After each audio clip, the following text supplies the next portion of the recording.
100 జన్మలెత్తిన రేవంత్ రెడ్డి అనే చిల్లరగానికి కేసీఆర్ గొప్పతనం అర్థం కాదు. కేటీఆర్ 100 కాదు 1000 జన్మలెత్తినా నీకు నీ కుటుంబానికి అస్సలు అర్థం కాదు. తెలంగాణ జనం మిమ్మలను ఎందుకు చీకొట్టిర్రు? ఇదే బలుపు, ఇదే కావురం, ఇదే మాటలు మాట్లాడినందుకు కాదా? అవును, రేవంత్ రెడ్డికే కాదు తెలంగాణ జనానికి 100 జన్మలెత్తినా కూడా మీరు కూలిపోయే ప్రాజెక్టును ఎట్లా డిజైన్ చేయగలిగిరో అసలు అర్థం కాదు. రక్తం రంగరించి బొట్టు బొట్టు ఖర్చు చేసి ఎట్లా అక్కెరకు రాకుండా చేసిర్రో 100 జన్మలెత్తినా అసలు అర్థం కాదు.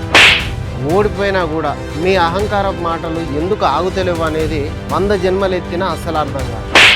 అవినీతి సొమ్ము దోసుకొని అడ్డంగా దొరికినా కూడా ఎట్లా దబాయించగలుగుతున్నారు అనేది 100 జన్మలెత్తినా అస్సలు అర్థం కాదు.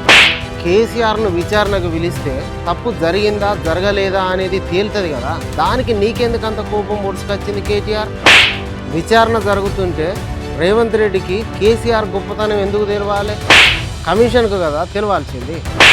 ముందుగానే అనుకున్నట్టు ఎవడో యూట్యూబ్ ఛానల్తో నీకు కావలసిన ప్రశ్న అడిగించుకొని రేవంత్ రెడ్డిని ఇష్టం వచ్చినట్టు తిడుతున్నావు చూడు, అసలు నీ పిచ్చి పీక్స్లోకి వెళ్ళిపోయింది.